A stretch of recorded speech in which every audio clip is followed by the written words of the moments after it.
लाडली लाल की। अब तक आप लोगों को यह बताया गया कि भागवत महापुराण समस्त वेदों उपनिषदों का सारभूत तत्व है, प्लस वेदों की व्याख्या स्वरूप भी है। और मेरी व्यक्तिगत राय तो ये है कि भागवत भगवत स्वरूप है।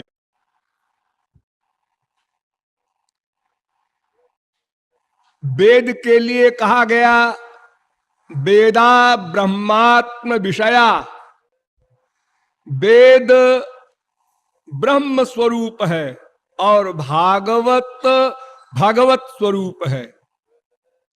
वेद में निर्गुण निर्विशेष निराकार ब्रह्मानंद का विशद विवेचन है और भागवत में सगुण सविशेष साकार भगवान श्री कृष्ण का ही विवेचन है। इसलिए भागवत भगवत स्वरूप है। बहुत बार आप लोगों को बताया गया है कि भगवान, उनका नाम, उनका रूप, उनका गुण, उनकी लीला, उनके धाम, उनके संत, इतने भगवान होते हैं, यानी इतने में सबका निवास होता है। तो ये भगवत चरित्र है, भगवत लीला चरित्र है, भगवत गुणगान है। भागवत में सब कुछ है। भक्तों का चरित्र भी, भगवान का चरित्र भी, उनके नाम भी, उनके गुण भी, उनकी लीला भी, उनके धाम का वर्णन भी, सब कुछ रस भरा हुआ है। उस भागवत में भी पंच प्राण स्वरूप रास पंचाध्यायी है। उस रास पंचाध्यायी के विषय में आप लोगों को बताया गया कि भगवान ने योग माया का आश्रय लिया और योग माया के आश्रय लेते ही भगवान की भगवत्ता समाप्त हो गई। भगवान भगवान नहीं रहे। योग माया का यह काम है कि भगवान की भगवत्ता मिटा दे और अनुचित जीव की कक्षा में लाकर खड़ा कर दे। जैसे हम लोग हैं, इस कक्षा में लाकर खड़ा कर दे। भगवान बनकर श्री कृष्ण किसी जीव से प्यार नहीं कर सकते। अरे प्यार की बात तो बहुत दूर, उनका दर्शन भी कोई नहीं कर सकता। दिव्य दृष्टि देने पर भी अर्जुन डर कर कांपने लगा। दिव्य दृष्टि देने पर भी, प्राकृत दृष्टि से तो देखने का प्रश्न ही नहीं। दिव्य दृष्टि दिया भगवान ने, अपनी पर्सनल पावर दिया, फिर भी अर्जुन कांपने लगा। भीत भीतः प्रकंपः, और कहता है वेरी वेरी सॉरी, हमने जो आपकी भगवत्ता का स्वरूप देखना चाहा, ये मेरी बड़ी भूल थी। आप तो हमारे सखा रूप में आ जाइए, हमारे बराबर कक्षा में आ जाइए। भगवान ने कहा जैसी इच्छा, तूने कहा हमको भगवान का स्वरूप दिखाइए, हमने दिखा दिया। अब तू कहता है सखा बन जाओ, लो बन गए। तो योग माया भगवान की भगवत्ता भुलाती है और जीव का जीवत्व भुलाती है। दोनों तरफ काम करती है योग माया, एक तरफ काम करने से काम नहीं चलेगा। भगवान ने कहा है गीता में, ना हम प्रकाश सर्वस्य योग माया समावृतः, मैं पर्दे में हूं, मेरे ऊपर पर्दा है। क्या पर्दा है? योग माया का पर्दा है। और जीव के ऊपर भी पर्दा है। अज्ञानेनावृतम ज्ञानम तेन मुह्यन्ति जन्तवः। जीव पर माया का पर्दा, भगवान पर योग माया का पर्दा। तो फिर मिलन कैसे हो? डबल मुसीबत है। तो वो योग माया अपना पर्दा हटावे प्लस जीव का पर्दा हटावे, दोनों बेपर्दा हो, तब जीव ब्रह्म का मिलन हो, तब रास हो। तो जो जो जीव अधिकारी थे, जिन्होंने भगवान की आज्ञा का पालन किया, अर्थात जिन्होंने भगवान के रास पाने की कामना की। देखो, एक एक शब्द पर ध्यान दो। कुछ लोग लापरवाही से सुनते हैं। देखो, हम बताते हैं श्रोता कितने प्रकार के होते हैं, सुनने वाले। एक प्रबर, एक अवर। प्रबर श्रोता माने श्रेष्ठ, असली, और एक अबर श्रोता माने निकृष्ट। तो प्रबर श्रोता कैसे होते हैं? जैसे चातक, जैसे हंस, जैसे शुक। और अबर कैसे होते हैं? जैसे वृक, जैसे वृष, जैसे उष्ट्र। क्या मतलब? मतलब चातक केवल स्वाति नक्षत्र का जल पीता है, इसके अतिरिक्त गंगा जल भी नहीं पीता। इसी प्रकार जो श्रोता केवल भगवत विषय सुनता है और गुरु के एक एक शब्द पर पूरा मनोयोग लगा देता है, एक एक शब्द पर। मेरी छोड़िए, कभी आपको कोई वास्तविक गुरु मिले तो ये ध्यान रखिएगा कि एक एक शब्द उस गुरु का नहीं है, वो भगवान का वाक्य है। गुरु कुछ नहीं बोलता, न कुछ करता है। भगवत प्राप्ति के बाद जीव कुछ नहीं करता। गुणातीत स्थित प्रज्ञो विष्णु भक्त कथ्यते एतस्य कृतकृत्यत्वात् शास्त्रमसमान निवर्तते। वेद व्यास ने कहा कि जो गुणातीत हो जाते हैं, माया से परे हो जाते हैं, स्थित प्रज्ञ हो जाते हैं, भगवान के भक्त हो जाते हैं, वे कृत कृत्य हो जाते हैं। कृत कृत्य यानी कृत्य कर चुके, करना कर चुके। अब उन्हें कुछ नहीं करना। जैसे तुरंत का पैदा हुआ बच्चा स्वयं कुछ नहीं करता, पाखाने में पड़ा है, पेशाब में पड़ा है, नाक बह रही है, हाथ है उसके भी, पैर है, सब इंद्रियां हैं, लेकिन वह झगड़े में नहीं पड़ता। जिसकी गरज हो ठीक ठाक करो। मां की गरज है इसलिए मां करती है, ये स्वार्थी मां भी करती है। देखो, इसी प्रकार जब आप कंप्लीट सरेंडर कर देते हैं, मां में कम शरणम ब्रज, तो फिर उसके बाद आपको कुछ नहीं करना, आपकी छुट्टी छुट्टी। जैसे कोई ड्राइवर गाड़ी चला रहा है, आज शराब पी के आया है, इसलिए गाड़ी को अंड बंड चला रहा है। गाड़ी के मालिक ने देखा और उससे कहा, है तू इधर बैठ जा, मैं गाड़ी चलाऊंगा। इस प्रकार भगवान स्वयं ड्राइवर बन जाते हैं, गवर्नर बन जाते हैं, डायरेक्टर बन जाते हैं। जीव कुछ नहीं करता। क्यों करे? सब कुछ मिल गया। कुछ करना क्यों होता है? कुछ पाने के लिए। वो अनंत हैप्पीनेस, नित्य दासत्व, जो एम है, उद्देश्य है, वो पा लिया। अब कुछ करे तो फिर बड़े बड़े विद्वान प्रश्न करें, महापुरुष जी, जी हाँ कहिए, आप खड़े क्यों हुए? अच्छा, लोग बैठ जाते हैं। बैठे क्यों? अच्छा, लेट जाते हैं। लेटे क्यों? अच्छा, फिर क्या करें बताओ? बोले क्यों? अच्छा, चुप रहते हैं। चुप क्यों हुए? सीधा बैठ गया। आंख क्यों खोला? बंद कर लेते हैं। आंख क्यों बंद किया?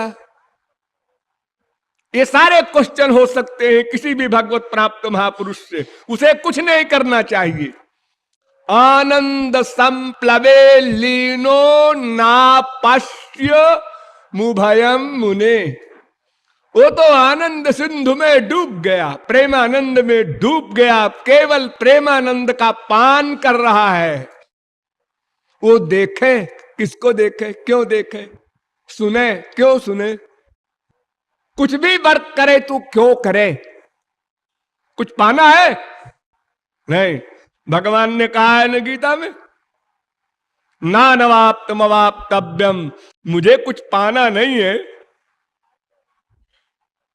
ऐसे ही भगवत प्राप्ति होने के बाद महापुरुष को भी कुछ पाना नहीं है। जो ज्ञान भगवान के पास वो दे देते हैं, जो आनंद भगवान के पास वो दे देते हैं।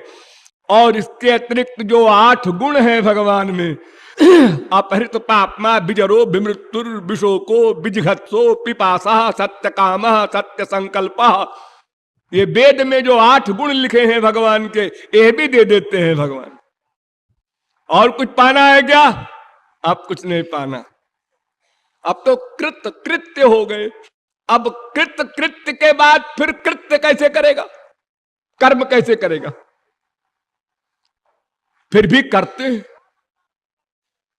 सब कर्म करते हैं, 1 2 4 नहीं। ऐसा कोई कर्म नहीं है जो न करते हो महापुरुष लोग अथवा भगवान, दोनों। काम का कार्य, क्रोध का कार्य, लोभ का कार्य, ईर्ष्या का कार्य, द्वेष का कार्य, करोड़ों मर्डर करते हैं। अर्जुन, हनुमान जी, बड़े बड़े धुरंधर अवतारी लोग। अब इनसे कोई पूछे ये सब क्यों कर रहे हो? हम नहीं कर रहे जी, तुम बुद्धू हो। हमारा शरीर देख रहे हो तुम। हमारे शरीर में हम 2 हैं, एक हम और एक हमारा प्रियतम श्याम सुंदर। तो हमको उसने छुट्टी दे दिया, स्वयं गवर्न कर रहा है। वैसा हो रहा है, हम कुछ नहीं कर रहे, इसलिए हमसे कोई मतलब नहीं। भगवान ने अपनी डायरी में लिखा ही नहीं कि अर्जुन ने किसी में द्वेष भी किया। मर्डर की कौन कहे? तो महापुरुष का कार्य भगवान का कार्य होता है। इसलिए जो चातक की तरह केवल भगवत विषय ही सुनता है, उसी में मन को एकाग्र किए रहता है, अन्य ग्राम्य कथाएं नहीं सुनता, वो चातक श्रोता है। लेकिन चातक श्रोता तो केवल विरक्त सन्यासी ही हो सकता है। जो संसार में है वो चातक श्रोता कैसे बने? उसके बाप भी है, माँ भी है, बेटा भी है, स्त्री भी है, पति भी है, बच्चे भी हैं, पड़ोसी भी हैं, परिवार वाले भी हैं, रिश्तेदार भी हैं, सबसे व्यवहार करना पड़ता है। तो तरह तरह की बात सुननी पड़ती है कान से। बेमनी से सुनो चाहे मन लगा के सुनो, सुननी पड़ती है। तो वो क्या करे? तो कहती है उसका नाम है हंस श्रोता। नंबर 2 है ये हंस श्रोता, यानी जड़ चेतन गुण दोषमय विश्वकीन करतार संत हंस गुण गाहि पाय परिहरि वारि विकार। जैसे हंस दूध और पानी को मिला दीजिए तो दूध पी लेता है, पानी को छोड़ देता है। उसमें एक नेचुरल ईश्वरीय शक्ति है इस प्रकार की। ऐसे ही जो हंस श्रोता है वो तमाम बातें सुनता है, लेकिन सुनकर इस कान से सुना इधर से निकाल दिया है। भोला है, बेचारे पे भगवत कृपा नहीं हुई इसलिए ऐसा बोल रहा है। फील नहीं करता, माइंड नहीं करता उसको। और जहां भगवत विषय आया वहां तल्लीन होकर सुनता, समझता, मनन करता, निध्यासन करता है। ये हंस श्रोता है नंबर 2। और नंबर 3 का श्रोता होता है शुक, तोता। तोता, तोते को जो कुछ पढ़ाओ बस वही बोलेगा, जरा भी प्लस नहीं करेगा अपनी ओर से, न माइनस करेगा। चाहे राम राम पढ़ा दो, चाहे गधा गधा पढ़ा दो, वही बोलेगा। ऐसे ही जो यहां प्रचारक हैं, ये जो सुन रहे हैं, इनको वही शब्द बोलना चाहिए जो मैं बोल रहा हूं। अगर अपनी टांग अड़ाया तो साहब उल्टा हो जाएगा और वो श्रोता गलत सिद्ध होंगे, अपराधी सिद्ध होंगे। जो प्रचारक परिश्रम नहीं करते और अपने शब्दों में बोलते हैं वो करेक्ट नहीं बोल सकते। वो भले ही समझा करें हम ठीक बोल रहे हैं, अरे बेचारी पब्लिक क्या समझेगी बारीकी को। ये तो सरस्वती बृहस्पति भी नहीं समझते। तार वाक्य क्रिया मुद्रा विज्ञे न बुझाए। साधारण व्यक्ति क्या समझेगा? वो तो समझेगा हाँ बस ठीक है, चाहे गुड़ मिले चाहे रसगुल्ला मिले, मीठा है। एक साधारण आया घोर संसारी बाबा, उसने सुना दिया रामायण भागवत, बड़ा अच्छा बोले।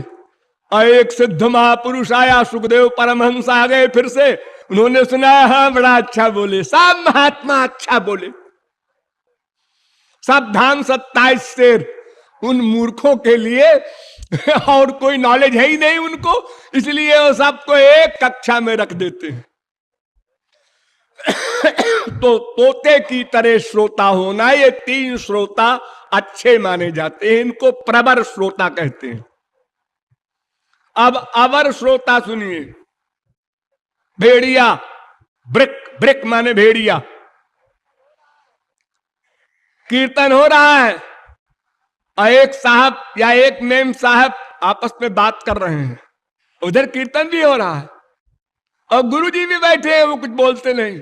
बोलेंगे डांटेंगे तो फिर कल नहीं आएगा ये, तो हमारा व्यापार कैसे चलेगा। वो भी चुपचाप बैठे हैं। कोई स्वेटर बुन रहा है, कोई बातें कर रहा है, कोई कह रहा है जरा पान ले आना, कोई कह रहा है जरा चाय ले आना, जो पानी लाना पीने को, सब हो रहा है। सारी इंडिया में ही होता है।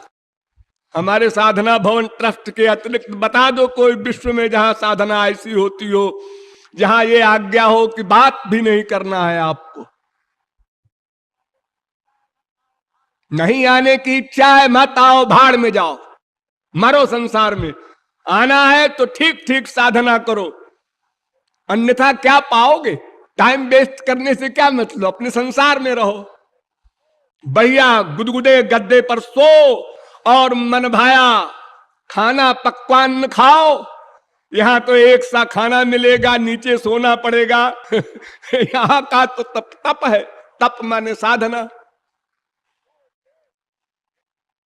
तो ये अबर श्रोता भेड़िया स्वयं भी साधना नहीं करता और डिस्टर्ब करता है, दूसरे को भी नुकसान पहुंचाता है। हमने क्यों ये नियम बनाया कि कोई 12 साल से नीचे का बच्चा न लावे, फिर भी आप लोग नहीं मानते। अब क्या इलाज किया जाए? कई लोग छोटे बच्चों को लाए हैं। अगर वो सत्संग भवन में बैठ के एक रोया दूसरा रोया तो कीर्तन करने वाला, ध्यान करने वाले का ध्यान तो चला ही जाएगा। इतने उच्च कोट के तो नहीं है साधक आप लोग।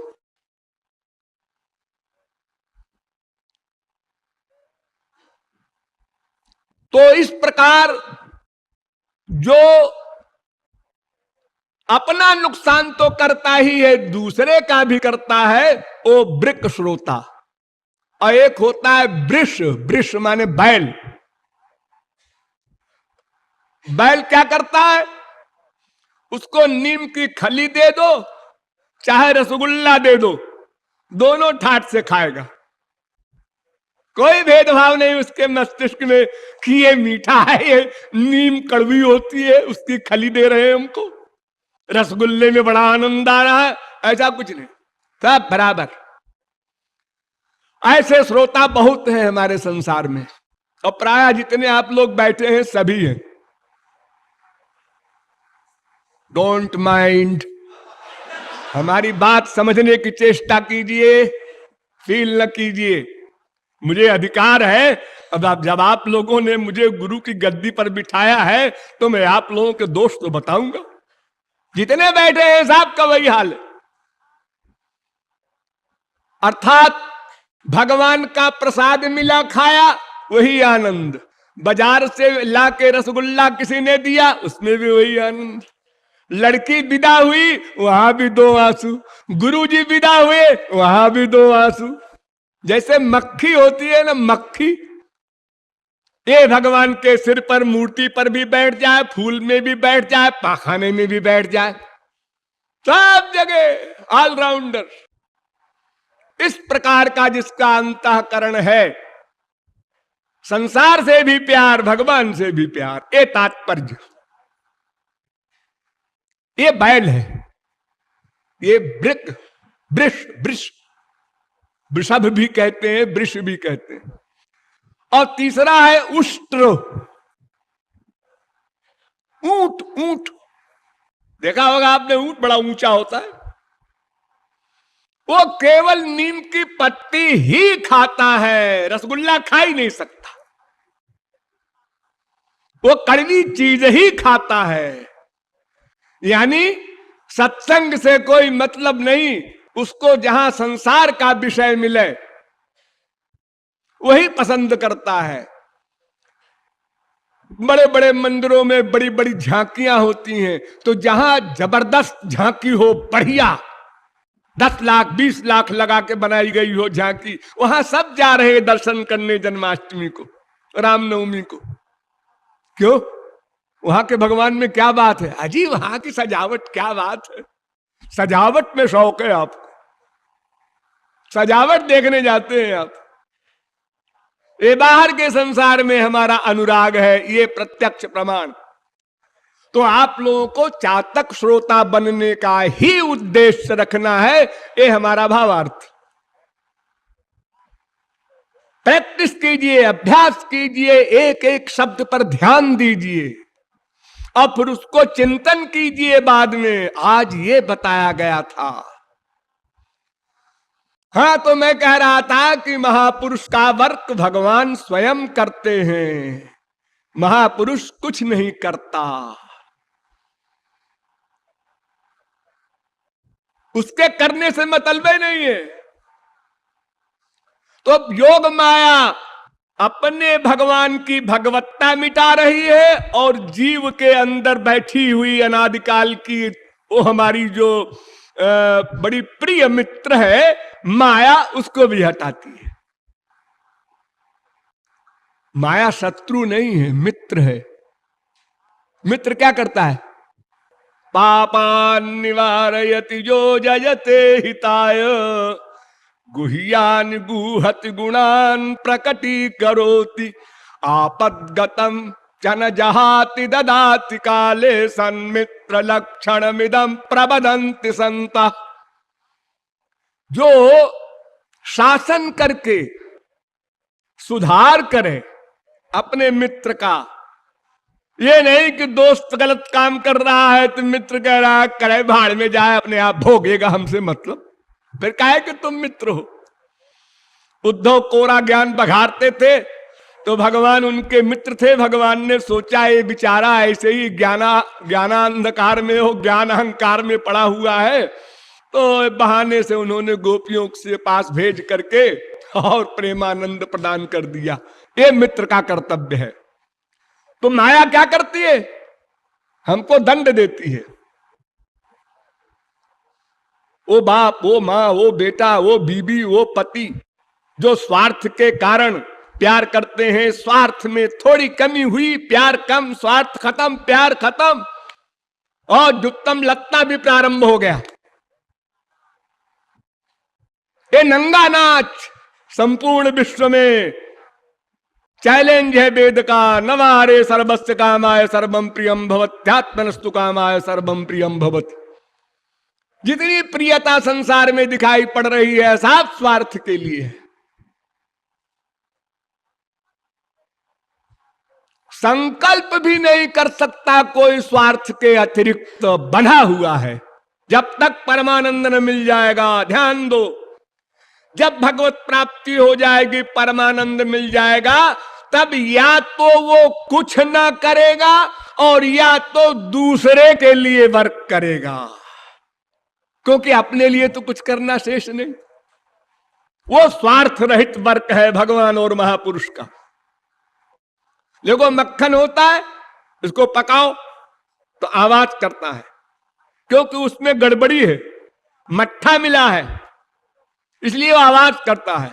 जो जो पकता गया आवाज गंभीर होती गई और कम होती गई, पट पट पट पट पट पट पट, चुप, पक गया, अब नहीं बोलेगा घी। लेकिन जब कोई कच्ची पूड़ी, कच्ची रोटी डाली गई, जिसको आप लोग पूड़ी कहते हैं, तो फिर बोला। क्यों जी, आप तो कह रहे थे विकृत कृत्य हो गया। अरे अपने लिए नहीं बोला, उस रोटी को पकाने के लिए बोला। रोटी पक गई, फिर घी, चुप। दूसरी रोटी आई, फिर बोला। रोटी पक गई, घी, चुप। यानी केवल भगवान और महापुरुष दो पर्सनैलिटी ऐसी हैं जो बिना स्वार्थ के दूसरे के लिए वर्क करती हैं। यूं कहो कि परोपकार के लिए ही वर्क कर सकती हैं, ऐसा बोलो। उनकी सामर्थ्य ही नहीं अपने लिए कुछ करें। तो उसी प्रकार जब तक हम मायाबद्ध हैं, अपने स्वार्थ के लिए ही वर्क करते हैं। यहां भी ही लगा दो। और वाक्य बोलते हैं महापुरुषों का, तुम्हारे लिए जान हाजिर है, जिगर हाजिर है, खोपड़ा हाजिर है। ऐसे बोला करते हैं संसार में, मां से, बाप से, बेटे से, बीबी से, पति से। सब धोखा। तो भगवान की भगवत्ता गई, जीव का जीवत्व गया। ये दोनों काम योग माया ने किया, और माया ने हमको झापड़ लगा लगा करके होश में लाने का प्रयत्न किया कि जिस बाप ने कल बहुत प्यार किया था आज झापड़ लगा रहा है, जिस बीबी ने कल बहुत प्यार किया था आज आंख दिखा रही है। सोचो ये क्या है, नाटक क्या है, सोचो। हम नहीं सोच पाते। मेरो मन हरिजू हठ न तजे, जो युवती। एक स्त्री को लड़का पैदा हुआ पहली बार, उसने इसके पहले कभी दुख भोगा नहीं था इस प्रकार का भयंकर। तो कहती है, हे भगवान, क्यों मैंने ब्याह किया और क्यों ये दुख भोगना पड़ा। लेकिन भूल गई और फिर पति में आसक्त हो गई। एक कुत्ते को डंडा मारो, और रोता चिल्लाता भागा, 10 कदम जाके पीछे गुस्से में देखता है मारने वाले को, वैराग्य हो गया उसको।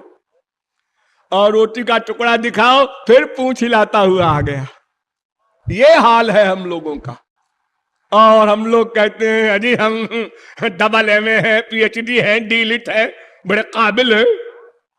अरे दिन में 10 बार तुमको जूते पड़ रहे हैं और होश नहीं आया कि ये संसार क्या है। अगर होश आ जाता तो महापुरुष को फिर तुम्हारे कल्याण में एक दिन न लगता। क्षिप्रम भवति धर्मात्मा। क्या करे वो। अस्तु, योग माया ने श्री कृष्ण की भगवत्ता मिटाई और गोपियों का, वेद की ऋचाओं का, इन सब का जीवत्व तो मिटाया, दोनों को बराबर खड़ा कर दिया। तो जितनी प्यास जीव को भगवान से रमण करने की, उतनी ही प्यास श्री कृष्ण को पैदा हो गई जीव से रमण करने की। प्यास पैदा हो गई, ध्यान दो, एक्टिंग नहीं, क्योंकि भगवत्ता चली गई। अगर भगवत्ता रहती तो उनको काहे की प्यास थी, वो तो नित्य तृप्त है। भगवान को काहे की प्यास? अरे स्वर्ग वालों को ही भूख प्यास नहीं लगती। जो देवता है माया के लोक वाले स्वर्ग में, उनको ही भूख प्यास ये सब कुछ बीमारी नहीं है। लेट्रिन नहीं जाते, बाथरूम नहीं जाते देवता लोग, ये सब रोग उनके शरीर में नहीं है। उनका शरीर भी दिव्य होता है, माई क्षेत्र का दिव्य, वो भगवान के लोक वाला दिव्य नहीं। तो फिर भगवान की कौन बात करे? लेकिन वो भगवत्ता मिटा दिया योग माया ने, इसलिए भगवान भी प्यासे हो गए। प्यारी जू को रूप मानो प्यास ही को रूप है। किशोरी जी का वर्णन किया एक रसिक ने कि किशोरी जी किसे कहते हैं? वो श्याम सुंदर की जो प्यास है उसी का नाम किशोरी जी है। मूर्ति है वो प्यास की। तो वो प्यास, प्रबल प्यास, उसकी कोई लिमिट नहीं है, उसको समझाया नहीं जा सकता। इतनी प्यास है गोपियों को, उतनी ही प्यास श्री कृष्ण को हुई और रास प्रारंभ हुआ और गोपियों को अहंकार हुआ और श्री कृष्ण अंतर्ध्यान हो गए किशोरी जी को लेकर। फिर किशोरी जी ने भी अहंकार की एक्टिंग की तो ठाकुर जी ने किशोरी जी को भी छोड़ दिया, अंतर्धान हो गए। फिर सब गोपियों ने मिलकर विलाप किया, प्रलाप किया, तो भगवान प्रकट हो गए। और प्रकट होने के बाद गोपियों ने 3 क्वेश्चन किए, भगवान ने समाधान किया। इसके बाद रास प्रारंभ हुआ। यहां तक आपको समझाया गया था।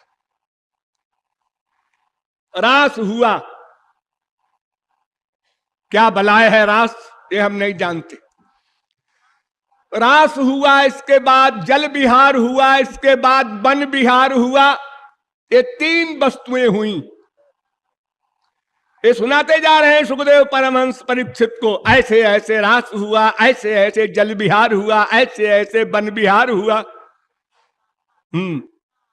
परीक्षित का माथा ठनका। फिर ये 13 है, एक बार समझा चुके हैं 7वें स्कंद में कि काम से, क्रोध से, लोभ से, मोह से, किसी भाव से भी शुद्ध पर्सनैलिटी में प्यार हो जाए तो शुद्ध फल मिलेगा, भाव कोई भी हो। फिर दोबारा रास के मध्य में प्रश्न किया, जब महारास में आने के लिए गोपियां भागी तब प्रश्न किया फिर परीक्षित ने कि जार बुद्धि से गोपियां गईं, उनको क्यों गोलोक मिला।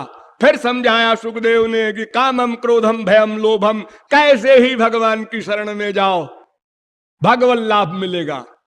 अब ये 3री बार प्रश्न कर रहे हैं परीक्षित। देखो एक बात याद रखो, ये जो भागवत में लिखा है ना, इसको समझने के लिए भागवत चाहिए, माने भगवान की बुद्धि चाहिए। ये परीक्षित तो मां के पेट में ही महापुरुष हो गए, ये छोटी सी शंका उनको होगी भला, और वो भी 3 बार। लेकिन महापुरुष लोग जीव कल्याण के लिए जानबूझकर शंका की एक्टिंग करते हैं बार बार कि संसारी मनुष्य बार बार ये खोपड़ी में बीमारी पैदा करेगा श्री कृष्ण के लिए, इसलिए बार बार वो क्वेश्चन कर रहे हैं। क्या क्वेश्चन किया अब की बार? संस्थापनाय धर्मस्य प्रशमाय तरस्य च अवतीर्णो हि भगवान अंशेन जगदीश्वर स कथम धर्म से तू नाम भक्ता कर्ताभिरक्षिता प्रतीपमाचरत ब्रह्मन् परदाराभिमर्शनम आप्त कामो यदुपति, आप्त कामो यदुपति। कृतवान वै जुगुप्सितम किम अभिप्राय एतम न संशयम छिंधि सुब्रत। इतना बड़ा प्रश्न है परीक्षित का। क्या छोटा सा प्रश्न है, वैसे तो ये लंबे चौड़े शब्दों में लिख दिया है कि भगवान का अवतार होता है धर्म संस्थापन के लिए, जी हाँ, अधर्म के नाश के लिए। जी हाँ, गीता में भी कहा है ना, यदा यदा हि धर्मस्य ग्लानिर्भवति भारत अभ्युत्थानम धर्मस्य तदात्मानं सृजाम्यहम् परित्राणाय साधूनां विनाशाय च दुष्कृतां धर्म संस्थापनार्थाय संभवामि जुगे जुगे। हर ग्रंथ कहता है जब जब होई धर्म की हानि। हाँ, तो फिर मैं ये जानना चाहता हूं महाराज कि वे धर्म के बनाने वाले कर्ता और धर्म का सही रूप बताने वाले वक्ता और धर्म की रक्षा करने वाले अवतार लेकर के रक्षिता, कर्ता, वक्ता, अभिरक्षिता भगवान श्री कृष्ण है। अरे वेद उन्हीं की वाणी है। फिर उन्होंने ये अधर्म का कार्य क्यों किया? पराई स्त्रियों के साथ रमण। और फिर कोई और करता तब तो आश्चर्य न होता महाराज हमको। आप कामो यदुपति ही, वो तो पूर्ण काम आत्मरति, आत्मक्रीड, आत्माराम है। ये निंदनीय वर्ग क्यों किया? किम अभिप्राय?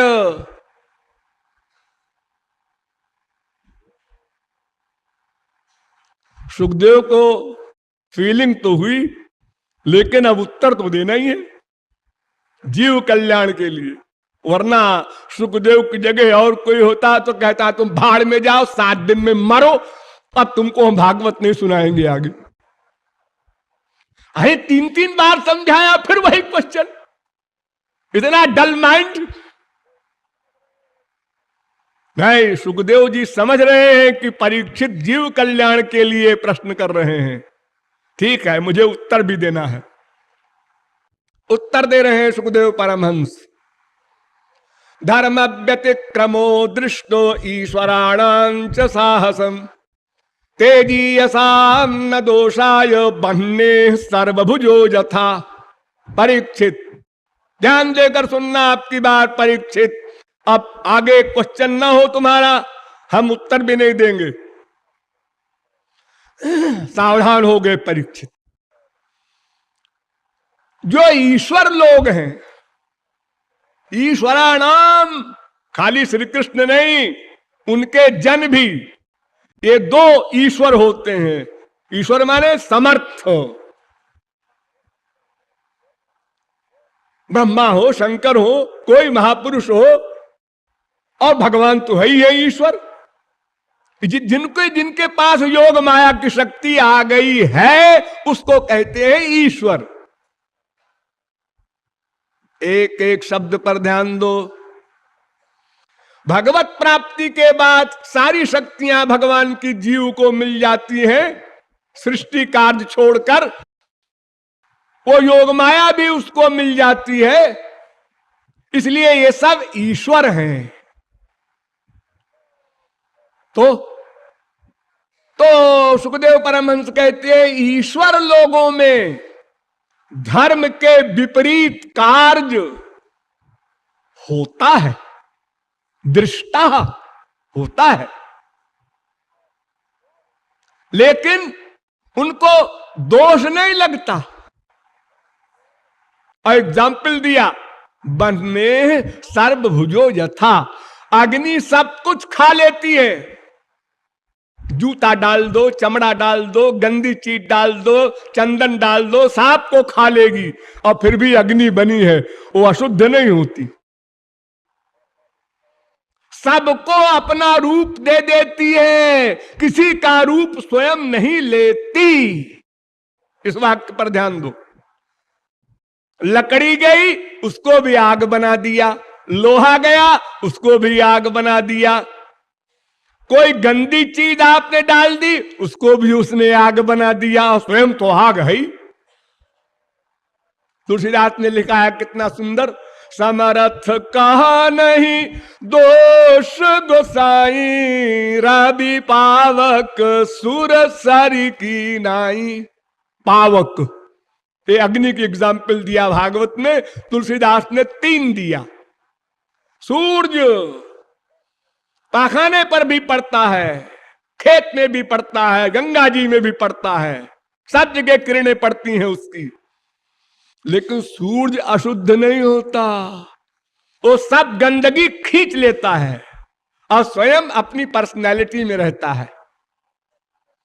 गंगा जी में हजारों गंदे नाले बह के जाते हैं, आप लोग जानते हैं। सैकड़ों छोटी छोटी नदियां जाके मिल जाती हैं, वो भी आप जानते हैं। यहां से 40 मील दूर प्रयागराज तीर्थ है, वहां यमुना जी मिली है आकर के, सरस्वती लुप्त है, और नाले तो हर शहर के मिल रही हैं। लेकिन बड़े बड़े विद्वान, बड़े बड़े कर्मकांडी पंडित धीमान आचमन करते हैं। क्यों? अरे गंदा नाला बह के आया है, अरे तो गंदे नाले का हम आचमन नहीं कर रहे हैं, वो गंगा जी में मिल गया, गंगा जी बन गया। गंगा जी ने उसको अपना स्वरूप दे दिया।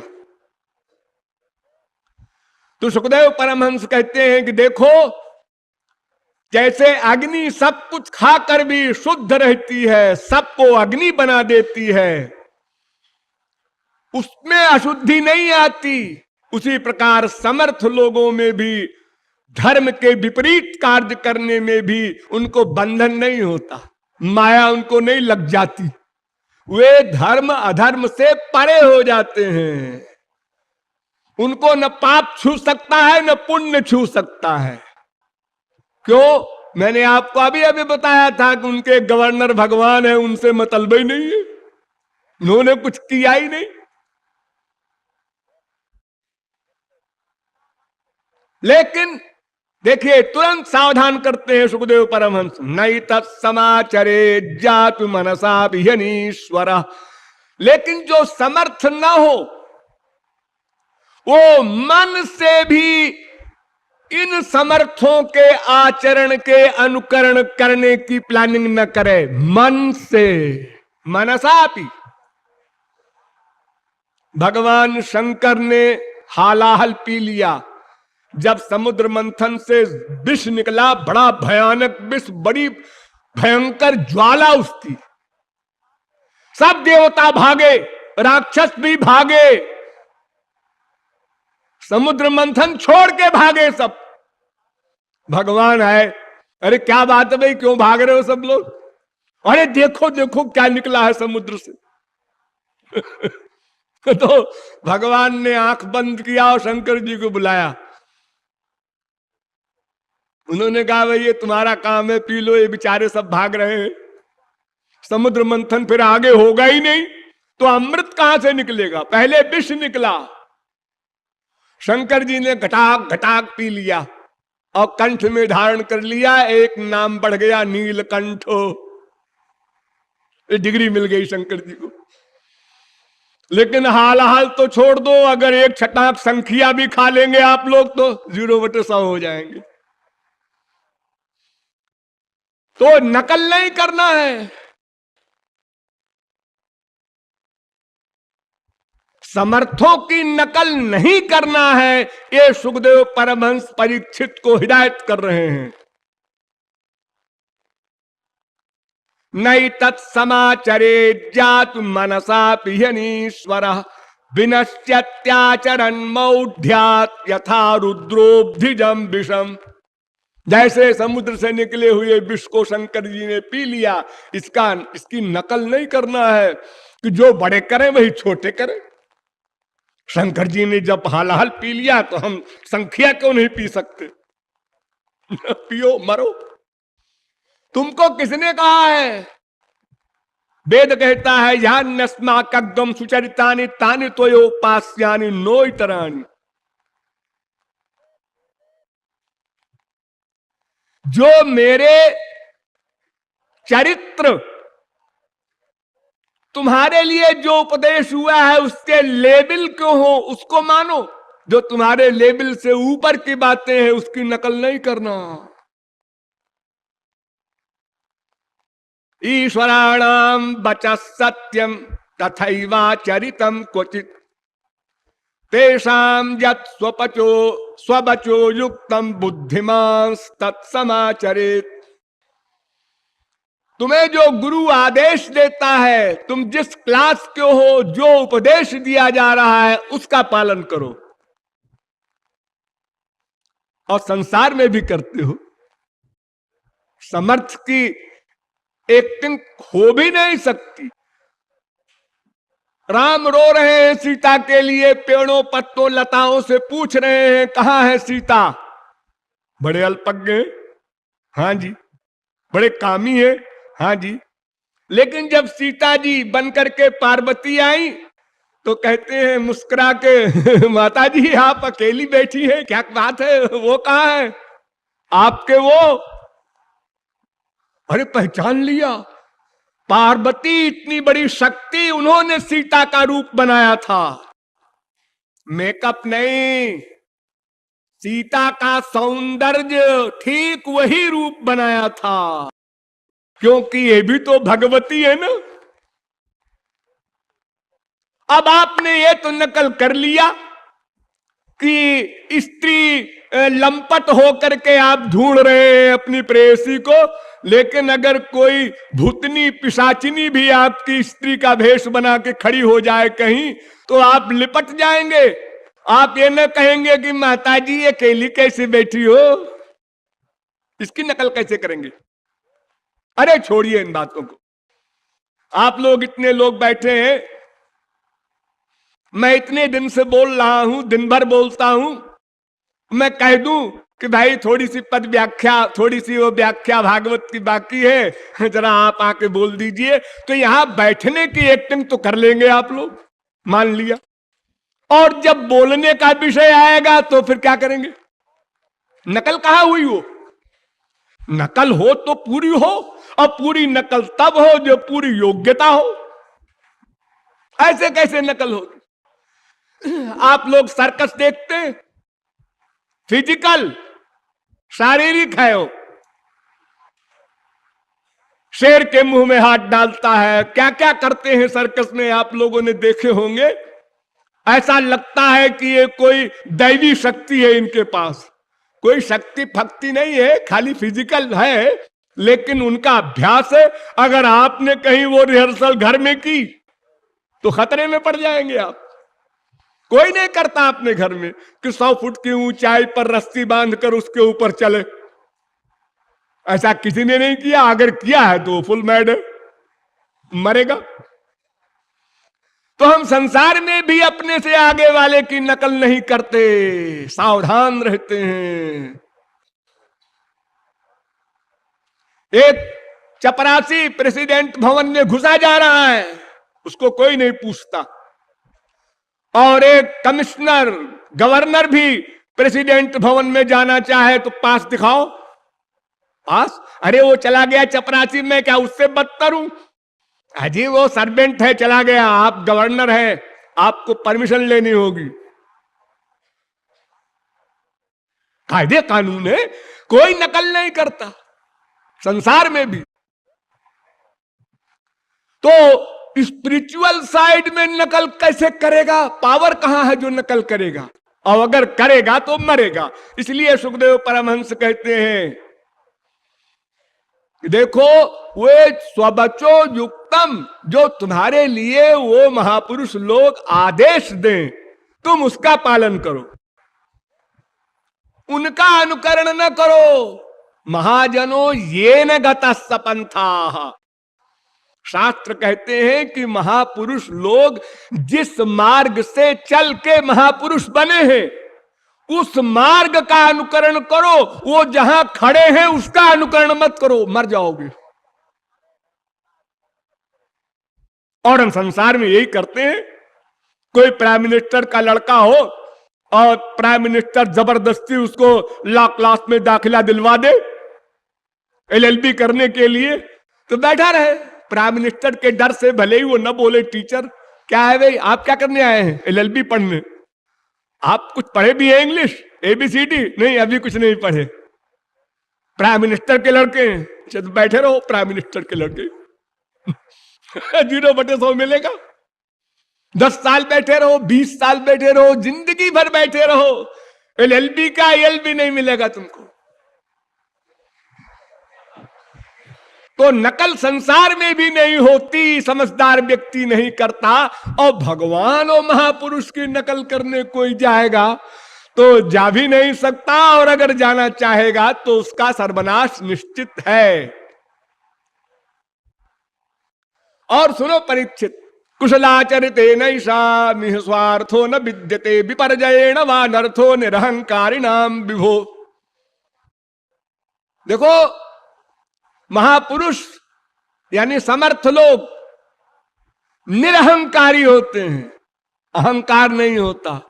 अहंकार तो माया की जननी है ना,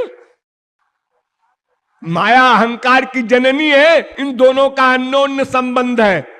तो अहंकार गया जब माया गई, या अहंकार गया तो माया गई, दोनों वाक्य सही हैं। मैं अरु मोर तोर तय माया, ये हम लोगों ने अपने को शरीर जो माना, ये मैं गलत मैं आ गया, बस यही माया है। अब जब इस मैं के आगे और लगा दो, अस अभिमान जाई जन भोरे मैं सेवक, ये बढ़ गया मैं और आगे, रघुपति पति मोरे। अभी तुलसीदास ने कहा कि मेरा मैं और तेरा ये माया है, और मैं और मेरा के आगे और बढ़ा दिया। परमहंस ज्ञानी लोग मैं को मिटा देते हैं और भक्त लोग बढ़ा देते हैं। जो कहते हैं मिटाना उठाना नहीं है, ध्वंसात्मक क्रिया नहीं करते हम मैं के आगे दास बढ़ा दे रहे हैं।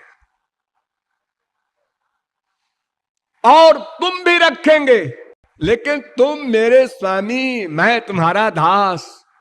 भगवान प्रभु रहन दास इति यत्र विलुप्यते, ऐसी मुक्ति हम नहीं चाहते।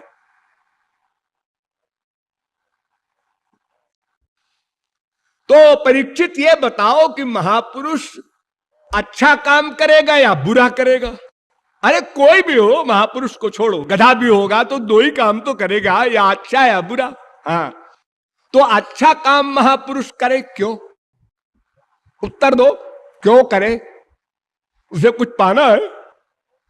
उसके अहंकार है? कोई उद्देश्य बाकी है उसका? वो तो कुछ नहीं, फिर क्यों अच्छा काम करे? और अगर करे भी तो फल नहीं मिलेगा। हत्वा विषयमान लोकान नहंति न निबध्यते। देखो इतने मर्डर कर रहा है अर्जुन, लेकिन सबको मार करके भी न मारने वाला माना जाएगा और न पाप लगेगा, न कर्म बंधन होगा, कुछ नहीं होगा। क्योंकि यस्य नाहंकृतो भावः, उसमें अहंकार नहीं, वो स्वयं करता ही नहीं है। जैसे आप लोग मजाक करते हैं अपने साले से, जीजा से, जैसे होली में अप्रैल फूल मनाया जाता है, अनेक प्रकार के परिहास होते हैं, ऐसे ही है उनका। कोई जीरो में गुणा करो जीरो तो जीरो, जीरो में गुणा करो लाख से तो जीरो, जीरो में गुणा करो करोड़ से तो जीरो। तो जैसे शुभ कर्म से उनका कोई प्रयोजन नहीं, ऐसे ही विपर्जयेण वा नर्थो निरहंकारिणाम, वो निरहंकारी हैं, इसलिए वो विपर्जय धर्म विरुद्ध भी कर्म करते हैं तो भी उनको फल नहीं मिलता। न धर्म का फल मिलता है, न अधर्म का फल मिलता है। अरे परीक्षित, तुम भगवान के बारे में डाउट कर रहे हो? सुनो कान खोल के आखिरी बात। यत् पाद पंकज पराग निषेभ तृप्ता योग प्रभाव विधुताखिल कर्म बंधा स्वैरम चरंति मुनयोपि नहि यमाना तस्येच्छयात् वपुषः कुत एव बंधा। अरे परीक्षित, जो श्री कृष्ण के भक्त हो गए शरणागत होकर के, वे ही कर्म बंधन से छुट्टी पा ली, वो भगवान के हो गए। देखो, आप लोगों ने अनुभव तो न किया होगा लेकिन सुना होगा एक बात कि अगर कोई बिजली के तार को पकड़ ले तो वो बिजली उसको पकड़ लेती है। उस पकड़ने वाले को कोई पकड़ ले तो उसको भी पकड़ लेती है बिजली। जितने लोग पकड़ते जाएंगे उस एक दूसरे को, सबको बिजली पकड़ लेगी। तो इसी प्रकार भगवान को पकड़ा है महापुरुष ने, अब जो महापुरुष को पकड़ेगा वो भी गया। इसीलिए हमारे यहां केवल गुरु भक्ति का सिद्धांत भी है, या तो भगवान प्लस गुरु दोनों को बराबर मानकर भक्ति करो, या तो केवल गुरु की भक्ति करो। केवल भगवान की भक्ति नहीं हो सकती। तो जो भगवान को प्राप्त कर चुके वो भगवान की तरह पाप पुण्य से परे हो गए। अन्यत्र धर्माद अन्यत्रा धर्माद अन्यत्रास्मात् कृता कृतात् वेद कहता है।